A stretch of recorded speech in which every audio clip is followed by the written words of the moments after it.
The rain washed away the last traces of my tears as I rushed through the dimly lit streets of the financial district. My soaked uniform clung to my skin, the white cotton shirt now practically transparent. I'd lost my umbrella somewhere between the restaurant and the subway station, but that was the least of my problems. Being fired from my third job in 2 months felt like the universe was deliberately trying to break me. 3 weeks' worth of rent, I muttered, mentally calculating how long I could survive on my meager savings before I'd have to call my mother, something I'd sworn never to do again. Not after everything. The elegant restaurant where I'd been working as a waitress glowed behind me, its warm lights spilling onto the wet pavement like liquid gold. Salvatore's was the kind of place where a single meal cost more than what I made in a day. The kind of place where people like me served people who would never know what it felt like to check their bank account with their heart in their throat. My boss's words still rang in my ears. "I'm sorry, Ellie, but you broke a $600 bottle of wine. We can't afford your clumsiness." What he didn't know was that the bottle had slipped from my trembling hands because I'd spotted him at table 7. The man I'd been avoiding for months, my daughter's father. The man who'd disappeared when I told him I was pregnant, only to return a year later demanding to see his child after deciding fatherhood might suit him after all. I hadn't even given birth yet. My hand instinctively moved to my stomach, barely showing at 5 months. I'd managed to hide it with loose-fitting clothes and strategic apron placement, but I wouldn't be able to conceal it much longer. The subway entrance beckoned, promising shelter from the rain, but as I approached, my phone buzzed with a notification. Another email from my landlord about the rent increase. I didn't need to read it to know what it said. I was already behind on payments, and with no job, I'd soon be without a roof over my head.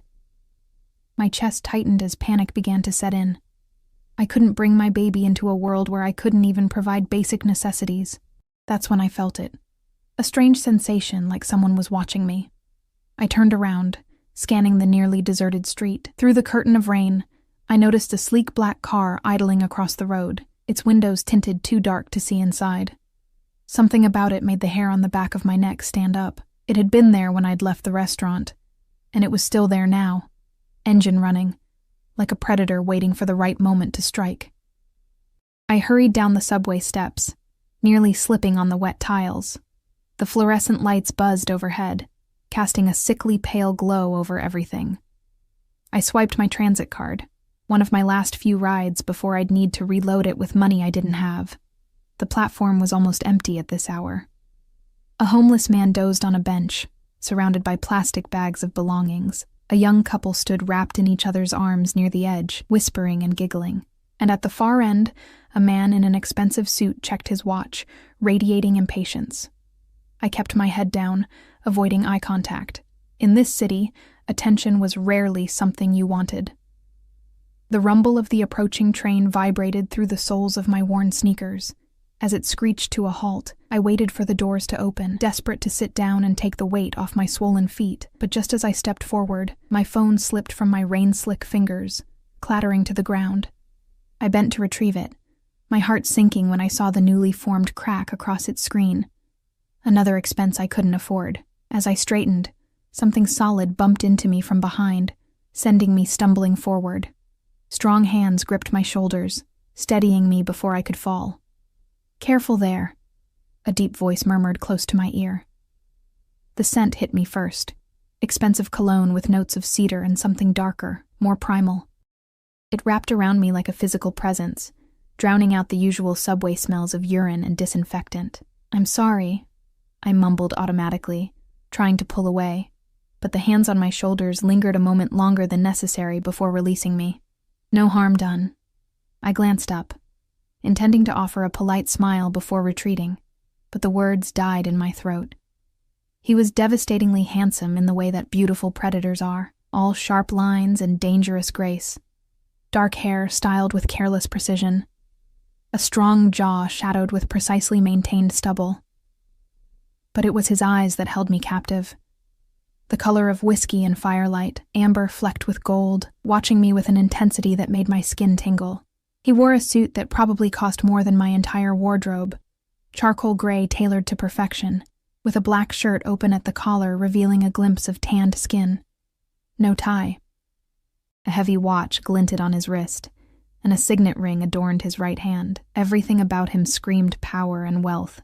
"You're soaked," he observed, his gaze traveling down my body in a way that made me acutely aware of how my wet uniform revealed more than it concealed.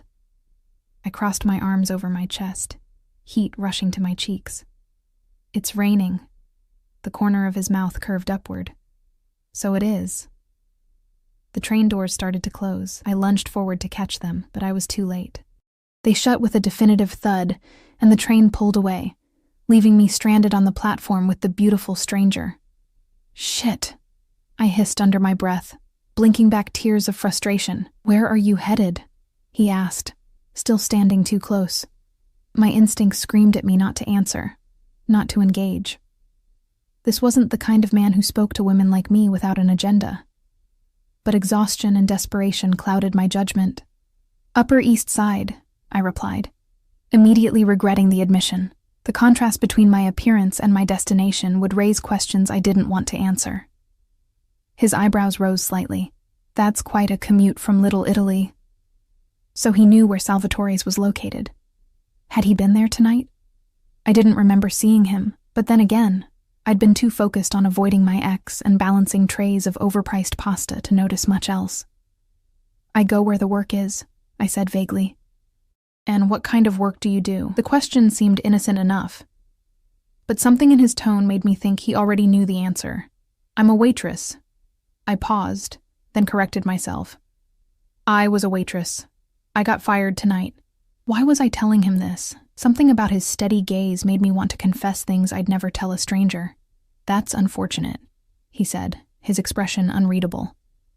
"May I ask why?" I laughed bitterly. I broke an expensive bottle of wine.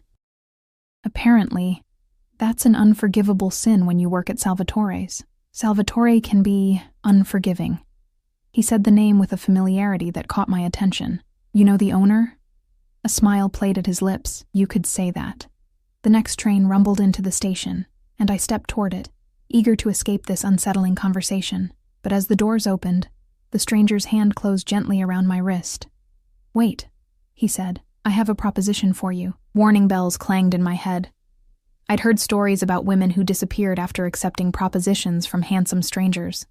I tried to pull away, but his grip, while not painful, was unyielding. "I'm not interested," I said firmly, my heart racing. To my surprise, he laughed. A rich, warm sound that echoed in the nearly empty station. "Not that kind of proposition, sweetheart. I'm offering you a job." I stared at him, confusion replacing fear. "A job? You don't even know me." "I know enough." His eyes dropped briefly to my abdomen, and I tensed. Could he tell I was pregnant? I thought I'd hidden it well. "I need an assistant," he continued smoothly. "Someone discreet.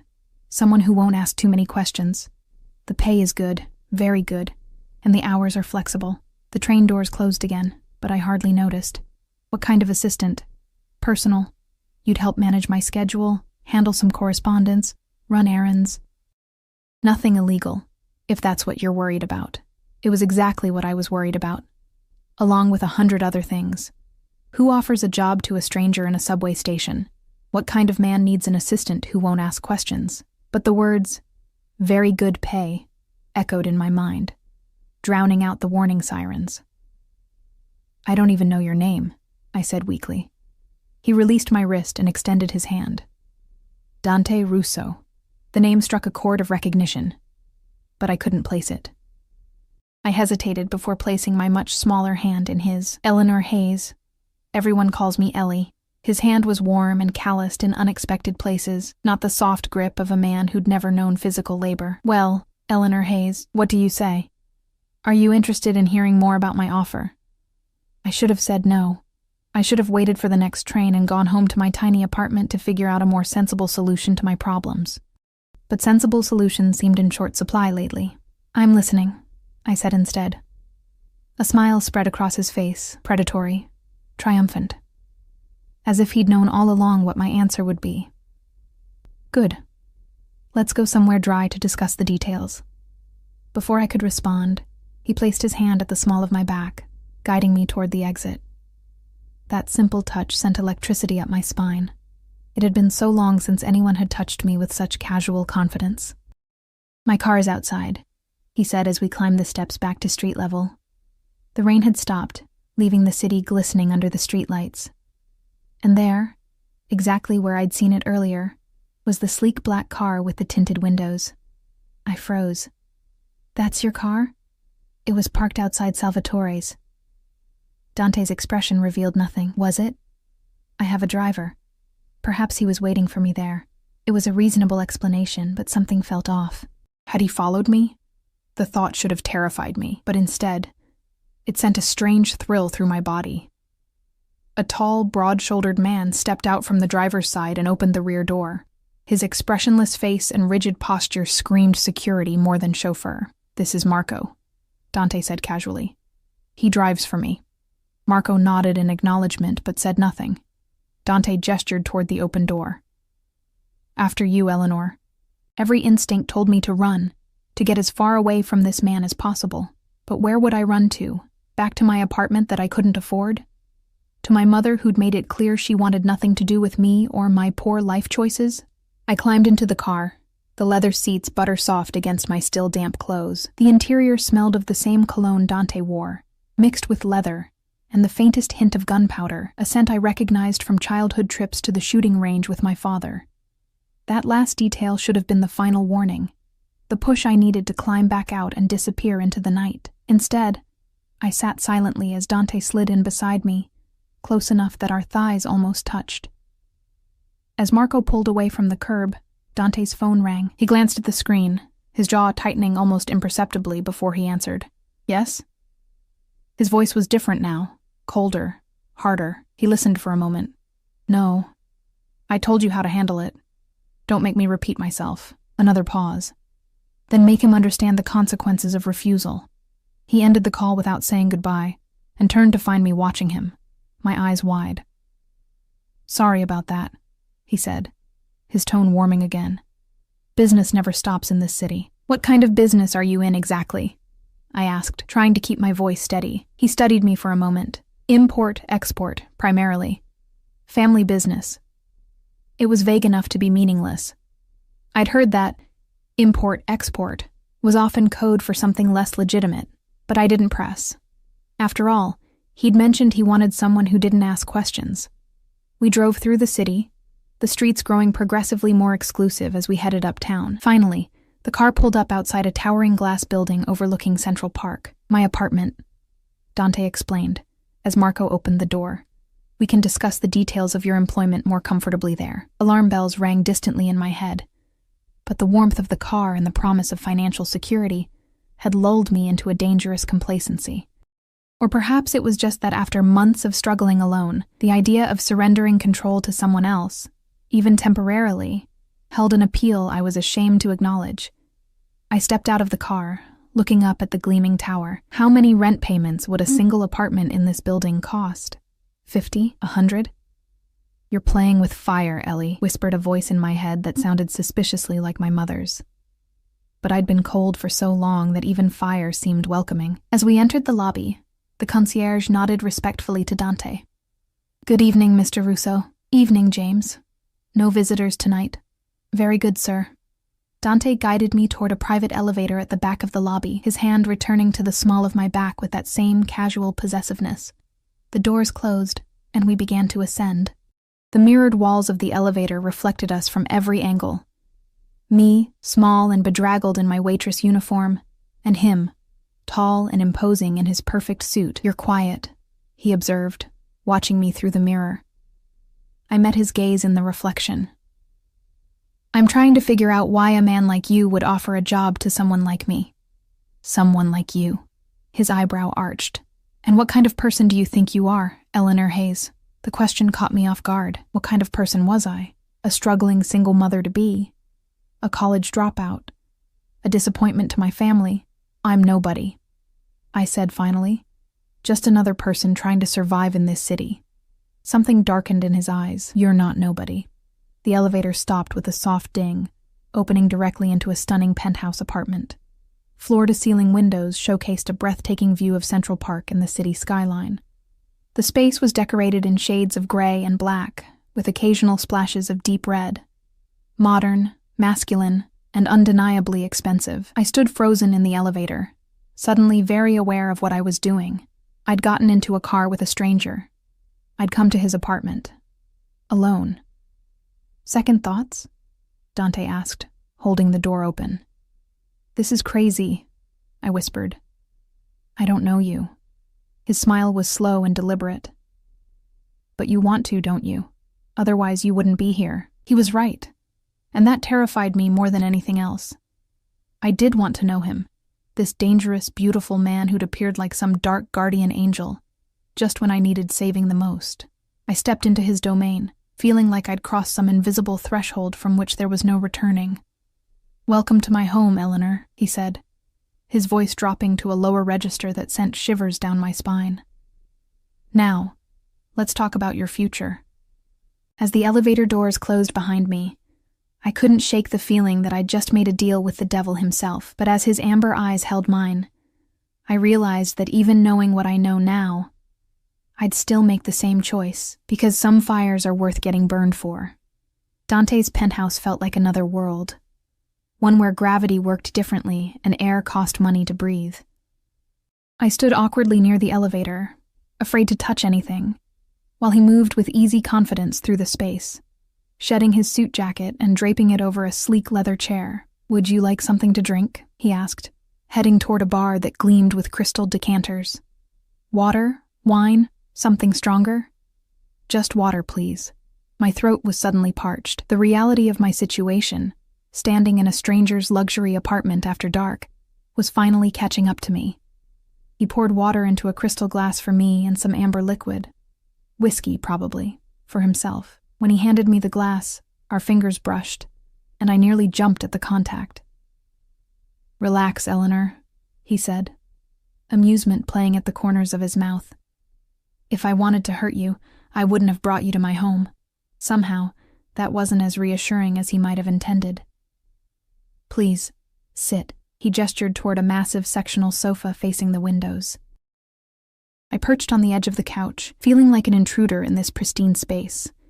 My damp clothes were probably ruining the expensive fabric. Dante didn't sit beside me as I'd expected. Instead, he moved to stand by the windows, looking out at the glittering city below. With his back to me, silhouetted against the night sky, he seemed even more imposing. "Tell me about yourself, Eleanor Hayes," he said without turning. "There's not much to tell."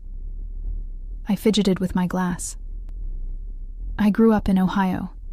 Came to New York for college, dropped out after 2 years, been working service jobs ever since." "Family?" I hesitated. "My parents are still in Ohio. We're not close. Boyfriend? Husband?" My hand instinctively went to my stomach. "No." He turned then, his eyes dropping to where my hand rested. "But there's a child." It wasn't a question. He knew. Somehow he already knew. 5 months, I admitted, seeing no point in lying. "The father isn't involved. By choice? His or yours?" "Both, at first. Now he's changed his mind, but I don't want him back in our lives." Dante nodded slowly, as if I'd confirmed something he'd already suspected. "And that's why you were fired tonight. You saw him at the restaurant." My eyes widened. "How did you—" "You said you broke an expensive bottle of wine. People don't usually do that without a reason." He took a sip of his drink. "What's his name? Why does it matter? I like to know who I'm dealing with." The implication that he might deal with my ex sent an unexpected thrill through me, followed immediately by alarm. "His name is Ryan," I said carefully. "Ryan Mercer. But I don't want you to— I can handle him myself." Dante's smile was cold. "I'm sure you can. But sometimes, Eleanor, it's easier to let others handle problems for you." He crossed the room and sat beside me, close enough that I could feel the heat radiating from his body. "Now, about this job." I straightened, trying to look professional despite my bedraggled appearance. "Yes, the assistant position. I need someone I can trust, someone discreet. My business requires privacy." "What exactly would I be doing?" I asked. "Managing my personal calendar, coordinating with my security team, running errands that require a delicate touch, accompanying me to certain events. Accompanying you? I repeated. Like a date? His laugh was sharp. No, Eleanor. If I wanted a date, I'd ask for one. This is business. Sometimes having a woman present changes the dynamics of a meeting, makes things less confrontational. I wasn't sure I liked the sound of that. And the pay? $10,000 a month, cash, plus this.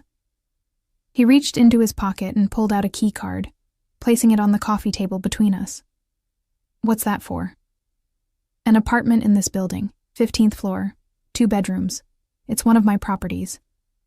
You'll live there while you work for me. I stared at the key card, then at him. That's too much. Is it? His eyes held mine. You need a place to live. I need you available at all hours. It makes sense. My mind raced. $10,000 a month plus an apartment in one of the most exclusive buildings in Manhattan? It was beyond generous. It was suspicious. Why me? I asked bluntly. You could hire anyone. Someone with actual qualifications. Qualifications can be taught. Loyalty is innate. He leaned closer. And I think you're loyal, Eleanor Hayes. You strike me as someone who repays debts. There was something in his tone that made me shiver, though I wasn't cold. You make it sound like I'd be indebted to you. Wouldn't you? His voice was soft, almost hypnotic. A job.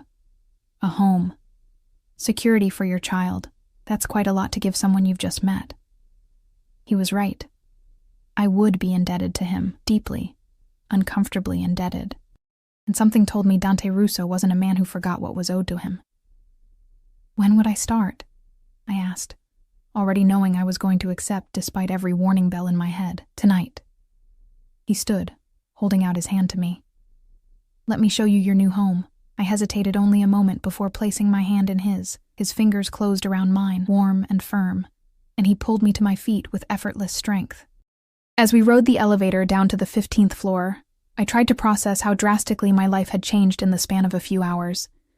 This morning, I'd been a pregnant, jobless waitress on the verge of eviction. Now I was... what? The personal assistant to a mysterious, wealthy man who offered apartments to strangers in subway stations. The elevator doors opened to a hallway with only 2 doors, one at each end. I own the entire floor, Dante explained, leading me to the door on the right. This will be your apartment. I have access, of course, but your privacy will be respected. He used the key card to open the door, then stepped back to allow me to enter first. The apartment was stunning, all clean lines and modern elegance, decorated in soft grays and blues. It was smaller than Dante's penthouse, but still larger than any place I'd ever lived. Floor-to-ceiling windows offered the same spectacular view of the park. The furniture looked new and untouched, as if no one had ever sat on the sofa or eaten at the dining table. This is... incredible, I breathed, turning in a slow circle to take it all in. The master bedroom is through there, Dante pointed. The second bedroom can be a nursery. There's a fully stocked kitchen, though I suspect you'll be dining with me often. My housekeeper, Mrs. Alvarez, will clean twice a week. I wandered through the apartment in a daze, trailing my fingers over smooth countertops and soft furnishings. When I reached the master bedroom, I gasped.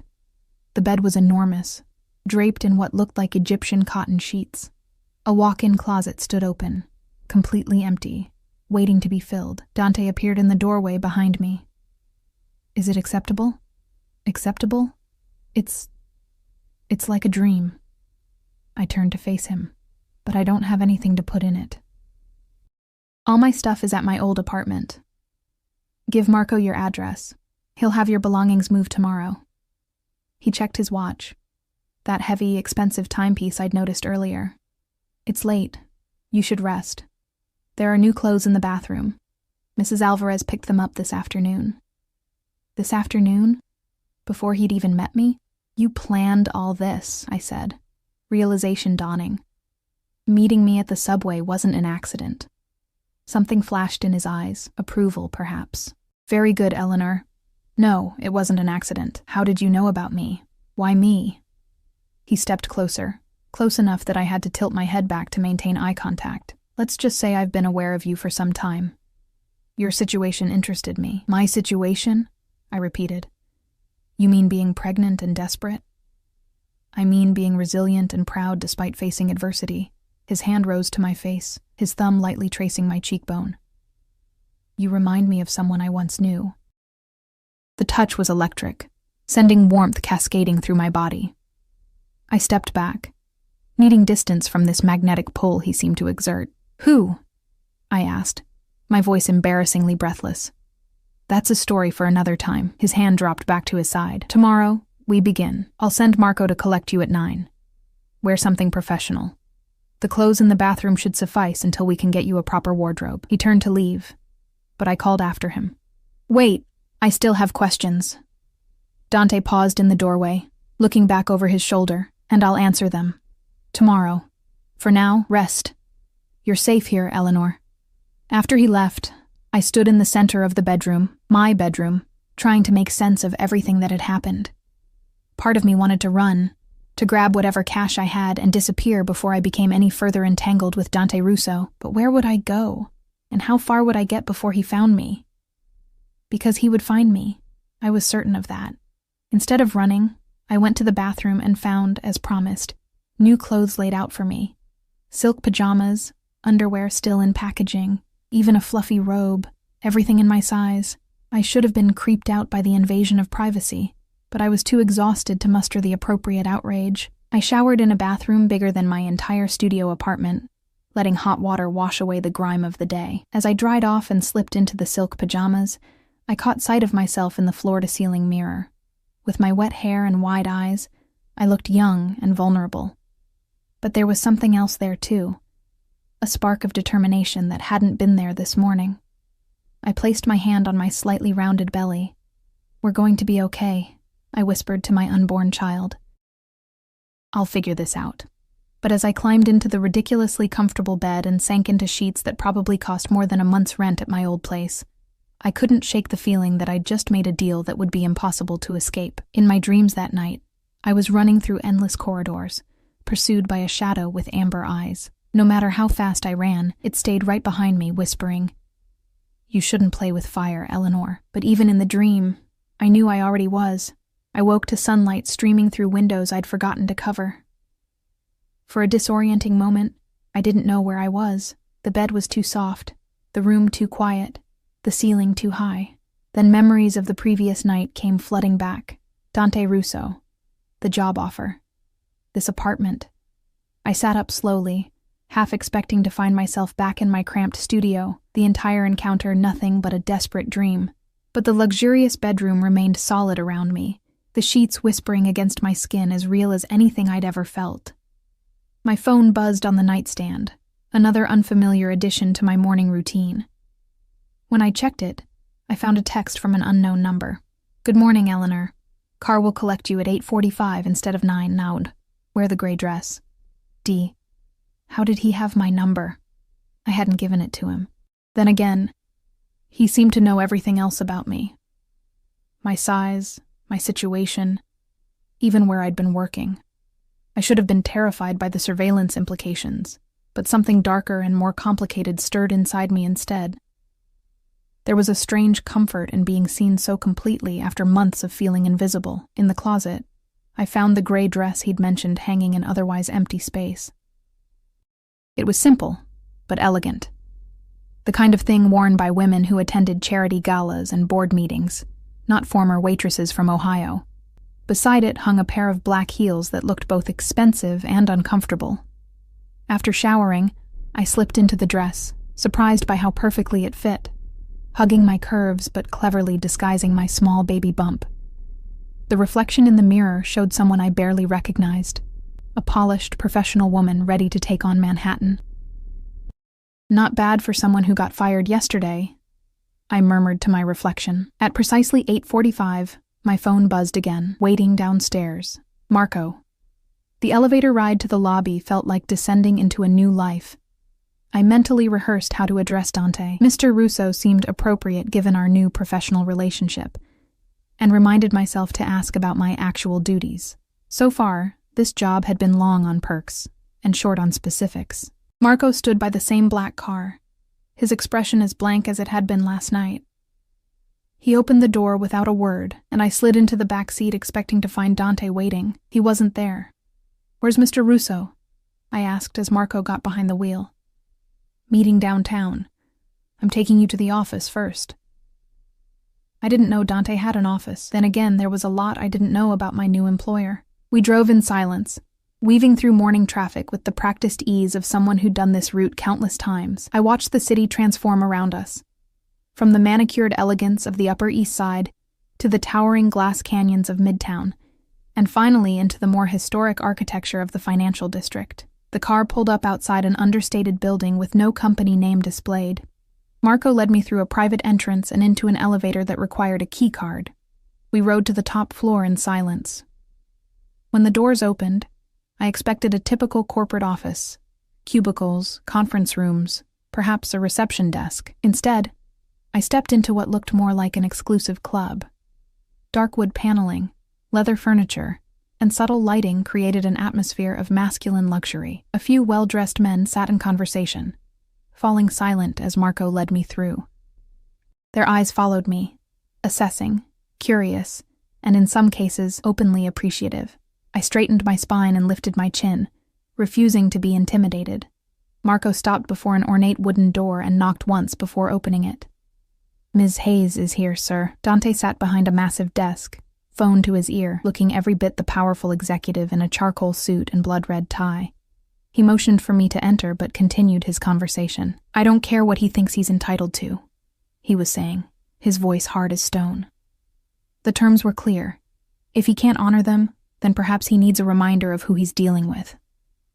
I stood awkwardly by the door, unsure where to look or what to do with my hands.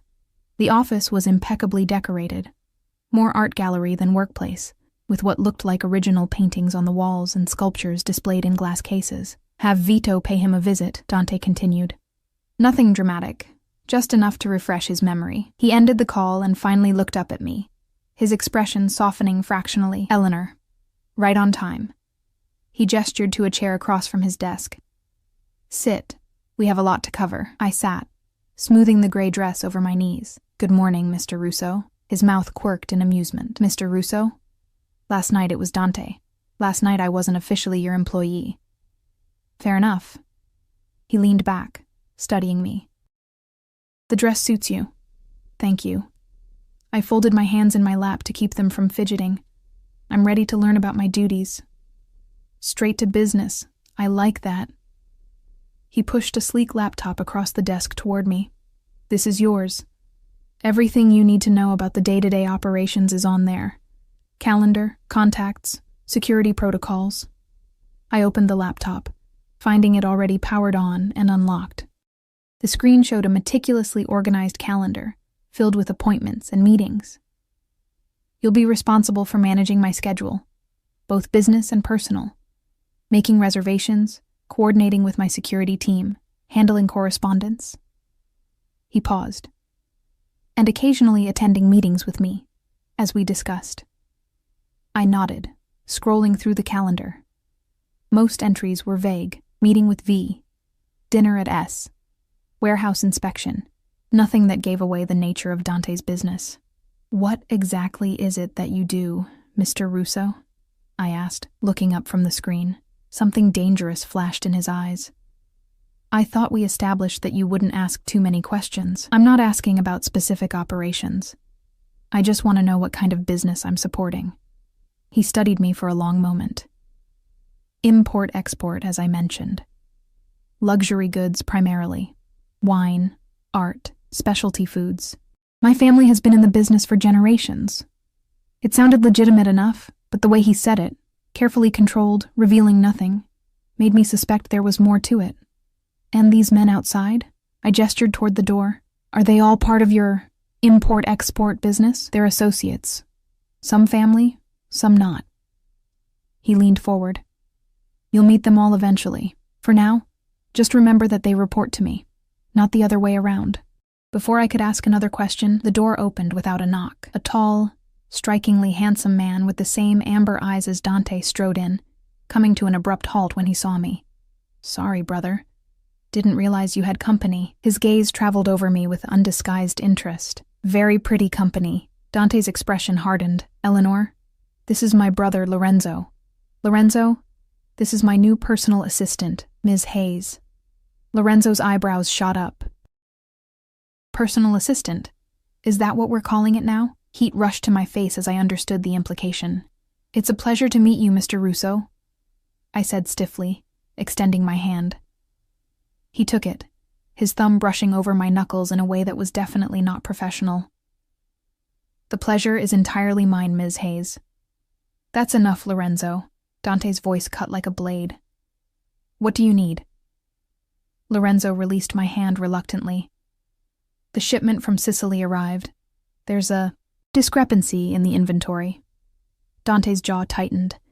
I'll handle it. He turned to me. Eleanor, take the laptop to my private office next door. Review the calendar and familiarize yourself with the contacts. I'll join you shortly. I gathered the laptop, eager to escape the sudden tension in the room. As I passed Lorenzo, he winked at me, prompting a dark look from Dante that I pretended not to notice. The adjacent office was smaller but no less impressive. Floor-to-ceiling windows offered a view of the harbor, and the furnishings were more modern than in the main office. I settled at a sleek desk that I assumed was meant for me and opened the laptop again. The calendar was packed with appointments, many of them recurring. Weekly meetings with names like Gambino, Tartaglia, and Veneto. Something about those names tickled the back of my mind, but I couldn't place why they seemed familiar. The contacts list was equally cryptic. Hundreds of names, many with only initials or nicknames, each assigned a color code whose meaning wasn't explained.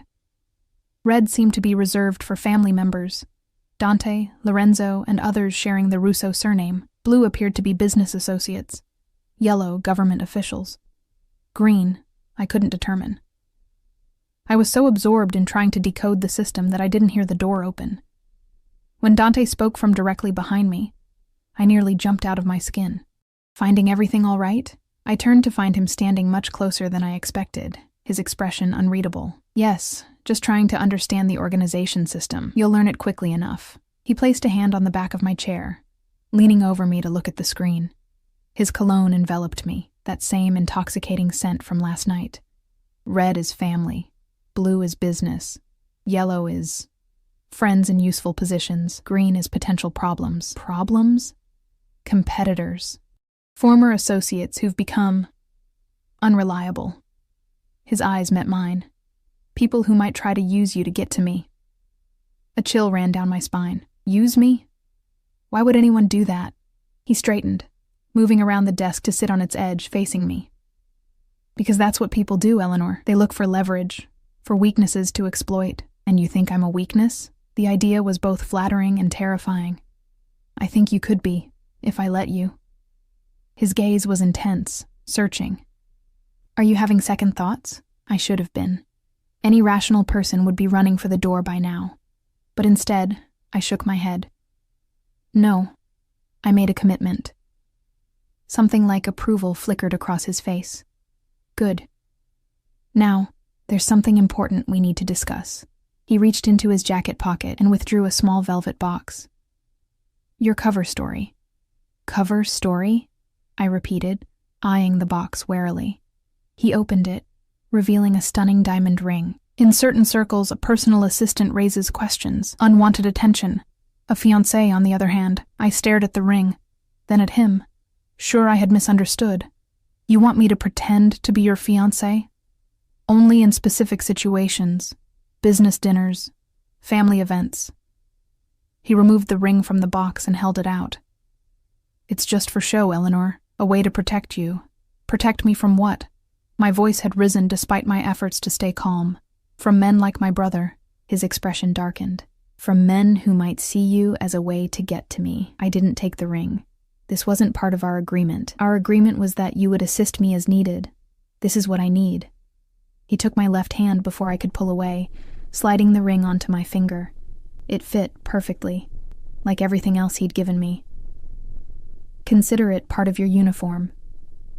The weight of the diamond was substantial, catching the light with every movement of my hand. It should have felt wrong, deceptive, manipulative, but some traitorous part of me thrilled at the sight of it on my finger, at the idea of being claimed, even if only for show. When would I need to perform this role? I asked, unable to tear my eyes from the ring. Tonight? For starters, family dinner at my mother's house. He stood, straightening his cufflinks. She's eager to meet the woman who's carrying her grandchild. My head snapped up. What?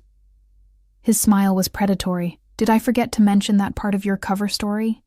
As far as my family is concerned, the baby is mine. Absolutely not.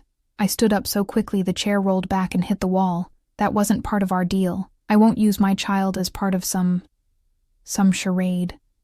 Dante remained perfectly still, watching my outburst with that unnerving calm. Sit down, Eleanor. No. My hands trembled, but my voice was steady. I agreed to be your assistant, not to lie about my baby's paternity. It's a necessary precaution, he said, his tone maddeningly reasonable. My family is traditional. They wouldn't understand our actual arrangement.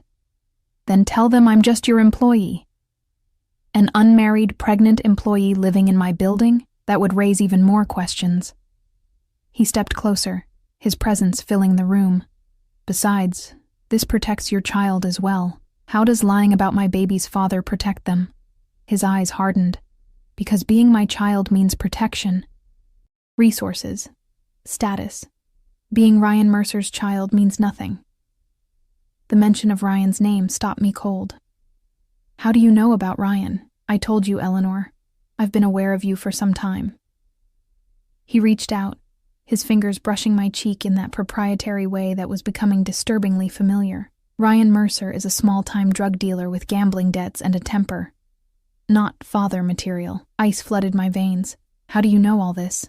I make it my business to know things. Especially about people who interest me. His thumb traced my lower lip, and to my shame, I didn't pull away. Ryan's been trying to find you. Did you know that? He's been asking questions, threatening your former co-workers. Fear gripped my heart. I'd changed my phone number, moved apartments twice, all to stay ahead of Ryan's increasingly desperate attempts to reconnect. If Dante knew this much, was it possible Ryan would find me too? What does he want? I whispered. He claims he wants to be a father to his child. Dante's expression darkened, but his sudden interest coincided with learning your grandmother left you a small inheritance. He thinks there's money he can access through you and the baby. My grandmother had indeed left me some money. Not a fortune, but enough to help with the baby and maybe finish my degree someday. I hadn't touched it yet, saving it for emergencies. How could he possibly know about that? I never told him. People talk, and money has a way of attracting attention. Dante's hand dropped from my face. If you're publicly connected to me, if everyone believes that child is mine, Ryan will back off. He won't dare cross me. The implication hung in the air between us. Who exactly was Dante Russo that even the mention of his name would scare off someone as reckless as Ryan? Who are you? I asked softly. Really?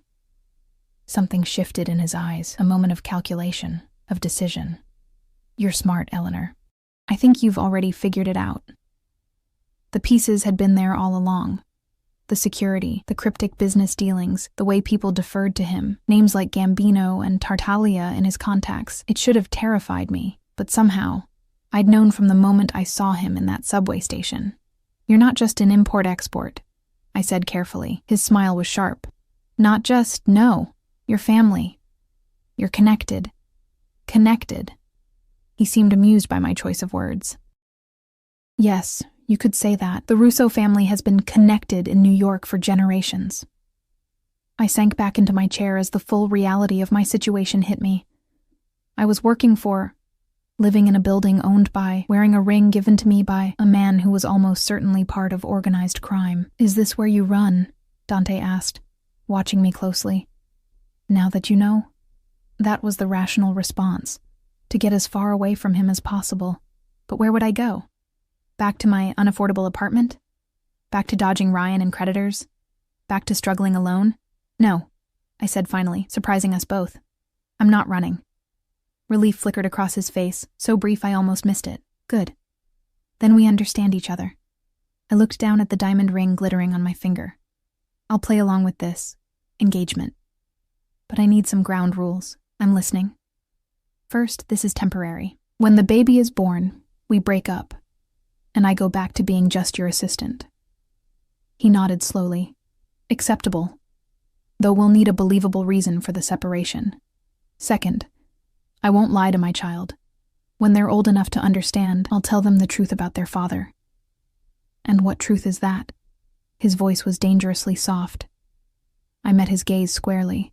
That Ryan Mercer is their biological father, but that he wasn't ready to be a parent. Dante considered this for a long moment. Agreed, when the time comes. Anything else? I swallowed hard before voicing my final condition. This stays professional between us. No expectations beyond what we've discussed. Something dark and hungry flashed in his eyes. Are you saying you don't find me attractive, Eleanor? Heat rushed to my face. That's not relevant to our arrangement. Oh, I think it's very relevant. He moved closer, until he was standing directly in front of me, his legs nearly touching my knees, especially if we're going to convince my family we're engaged. We can act, I insisted, trying to ignore the way my heart raced at his proximity. Can we? My mother is very perceptive. She'd notice if her future daughter-in-law flinched every time her son touched her. He reached down, taking my hand and pulling me to my feet, so we were standing chest to chest. We should practice. For authenticity. Before I could protest, his arm slid around my waist, pulling me against him. His other hand cupped my face, tilting it up toward his. For one breathless moment, I thought he was going to kiss me, and God help me, I wanted him to. Instead, he leaned down and whispered against my ear, "Remember, Eleanor, this is just business." He released me and stepped back, leaving me flushed and unsteady. The car will pick you up at 7. Wear the black dress in your closet. My mother appreciates punctuality. With that, he strode from the office, leaving me to collapse back into my chair on shaking legs. I spent the rest of the day trying to focus on learning Dante's schedule and systems, but my mind kept returning to that moment. His arm around my waist, his breath against my ear, the heat of his body pressed to mine. It had been a demonstration, a power play, nothing more. Yet I couldn't shake the feeling that something fundamental had shifted between us. At precisely 6 o'clock, my phone buzzed with a text. "Return to your apartment to prepare for dinner. The dress is laid out. D." Sure enough, when I arrived back at my apartment, it was still strange to think of the luxurious space as mine. A black cocktail dress was hanging on the bedroom door. It was elegant but understated. Exactly the sort of thing a well-bred fiancé might wear to a family dinner. As I showered and dressed, I tried to prepare myself for the evening ahead. What kind of woman was Dante's mother? What would she expect from the woman supposedly carrying her grandchild? And how would I explain my obvious lack of knowledge about her son? The dress fit perfectly, of course. It skimmed over my curves and small bump without emphasizing or hiding my pregnancy. When paired with the modest heels and diamond ring, I looked like I belonged in Dante's world. Or at least like I could convincingly fake it for an evening. My phone buzzed again at 6:55. Waiting downstairs. Not Marco this time, Dante himself. When I stepped out of the elevator into the lobby, I found him standing by the entrance, hands in the pockets of what was clearly an exceptionally expensive suit. His eyes traveled over me slowly, appreciatively, before meeting mine. "Perfect," he said simply. Outside, the now familiar black car waited, but no Marco in sight. "You're driving?" I asked, as Dante opened the passenger door for me. I always drive myself to my mother's house. He helped me into the car, his hand lingering on mine. Family tradition. Once we were driving through the city, Dante began briefing me on what to expect. "My mother's name is Sophia. She lives in the family home in Westchester. It was my father's before he passed 10 years ago." "I'm sorry," I said automatically. He glanced at me, something unreadable in his expression. "Don't be." He wasn't a good man. The blunt assessment surprised me. "And your mother?" "She's complicated. Traditional in some ways, surprisingly modern in others. She'll be polite to you, but reserve judgment until she decides if you're good enough for her son." "How did we meet?" I asked, realizing we needed a better story than the truth. "At Salvatore's. I saw you serving tables and was immediately taken with you." His mouth quirked. "That part's true enough. And our whirlwind romance, the quick engagement? We've been dating secretly for 6 months. The engagement happened when we found out about the baby." He reached over, his hand settling possessively on my knee. A surprise but happy accident. I tried not to react to his touch. Who else will be there tonight? Lorenzo, unfortunately. My younger sister Valentina, possibly my uncle Giorgio and his wife. His expression hardened slightly. Giorgio is my father's brother. He helps run certain aspects of the family business. Do they all know about me? The baby? They know I'm bringing my pregnant fiancé to meet the family. Details beyond that are none of their business. As we drove through the gates of what could only be described as an estate, my anxiety peaked. The house, mansion really, was an imposing stone structure set against manicured grounds illuminated by subtle landscape lighting. "Dante," I said, my voice tight with panic. "I don't think I can do this." He pulled the car to a stop in the circular driveway and turned to face me.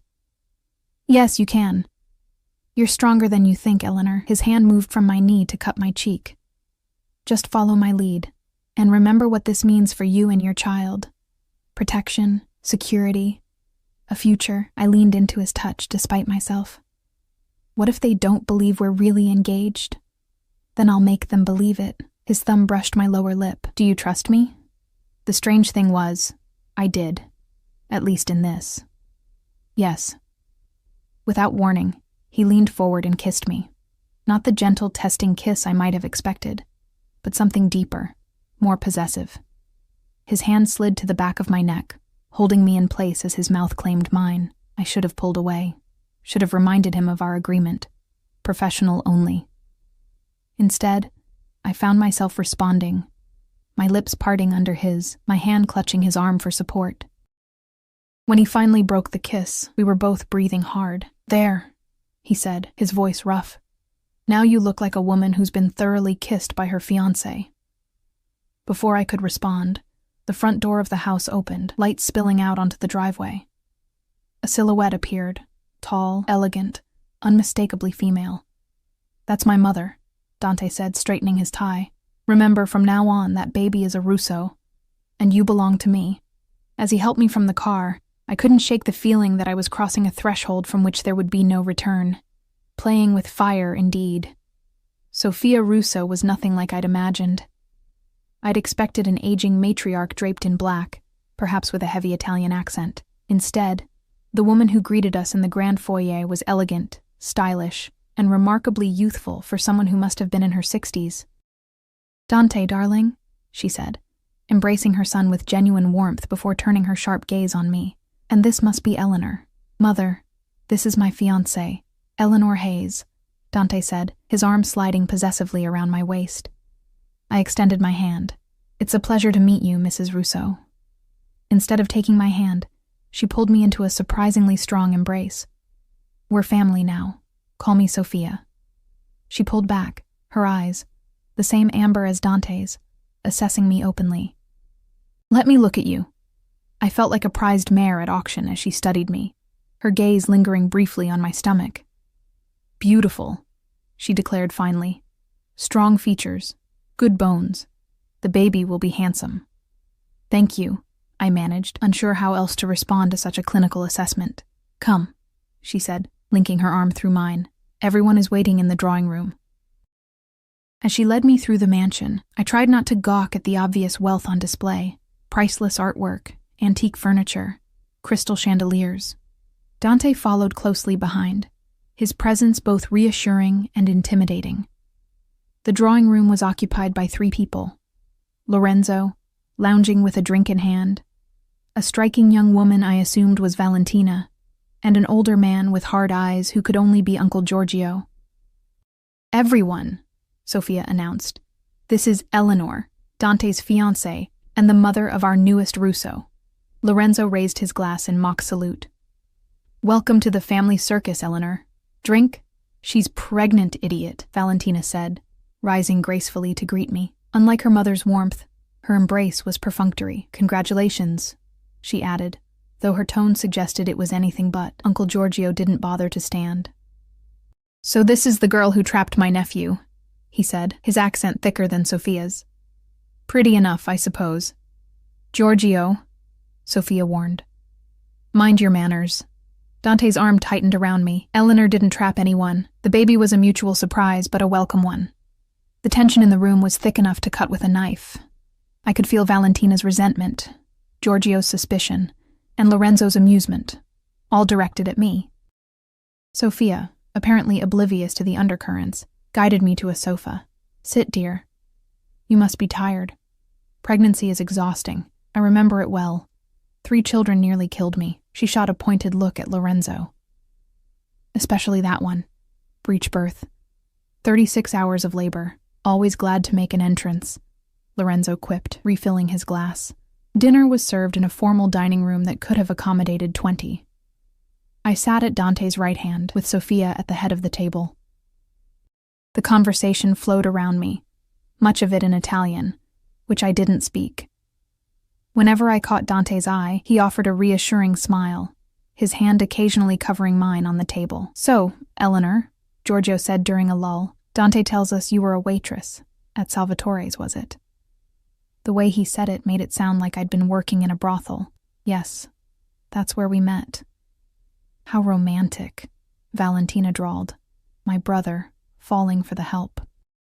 Dante's knuckles whitened around his fork. "Watch yourself, Valentina." "What?" she protested. "I'm only saying what everyone's thinking. She's pregnant with your child after what, 6 months of dating? And suddenly there's a ring on her finger?"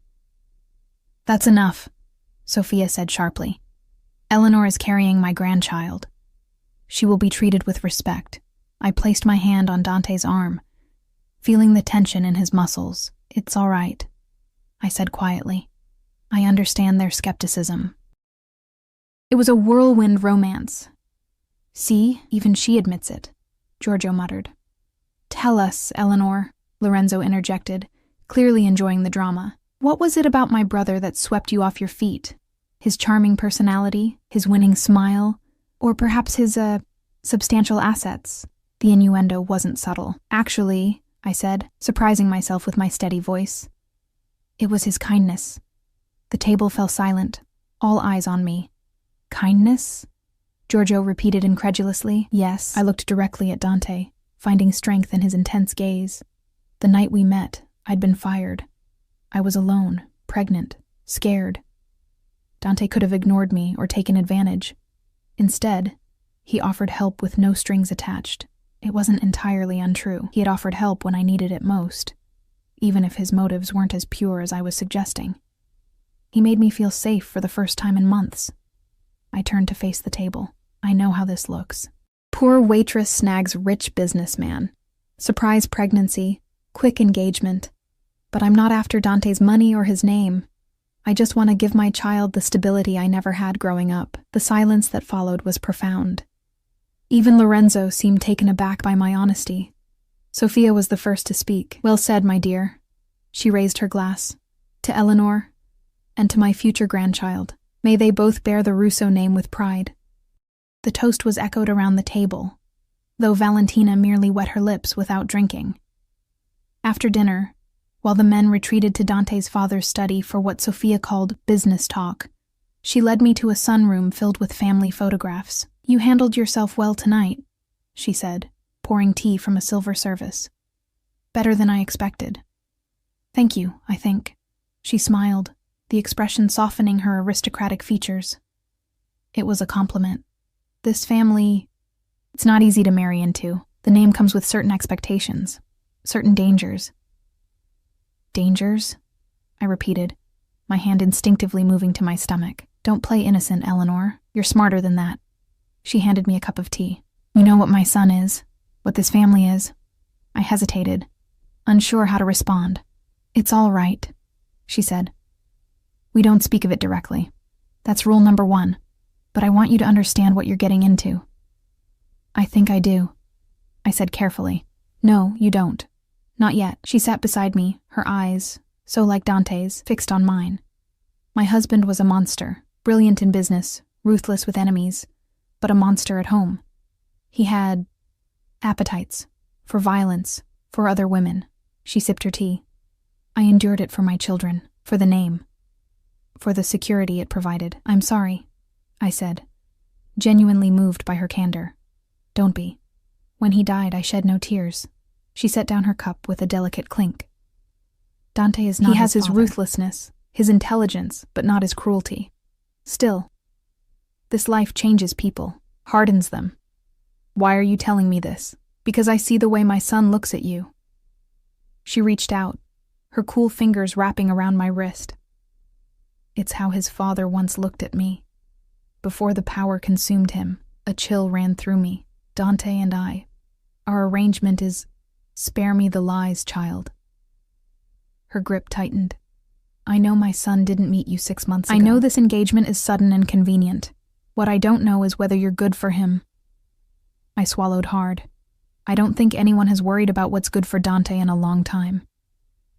Her eyes widened in surprise, then crinkled with genuine amusement. Perhaps you understand more than I gave you credit for. She released my wrist. My son needs someone who sees him clearly. Not just the power, the name, the money, but the man beneath. I'm trying, I admitted. Good. She stood, smoothing her impeccable dress. Now, one last piece of advice.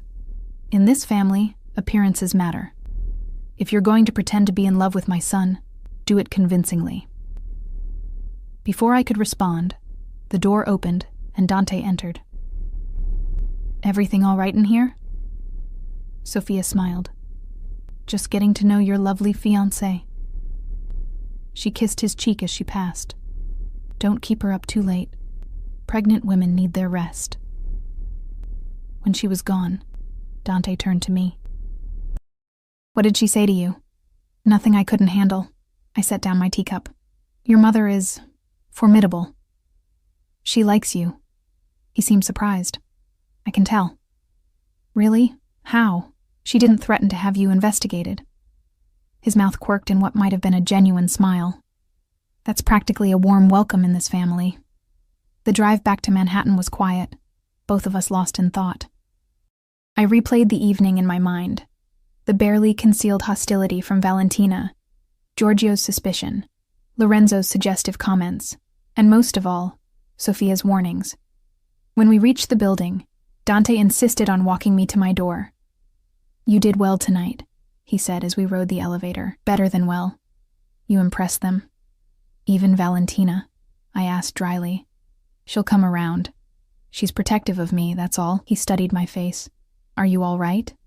You've been quiet. Just tired. It was a lot to take in. We reached my door, and I fumbled with the key card, suddenly nervous. Dante took it gently from my trembling fingers, opening the door himself. Eleanor, he said softly as I stepped inside. Thank you for tonight.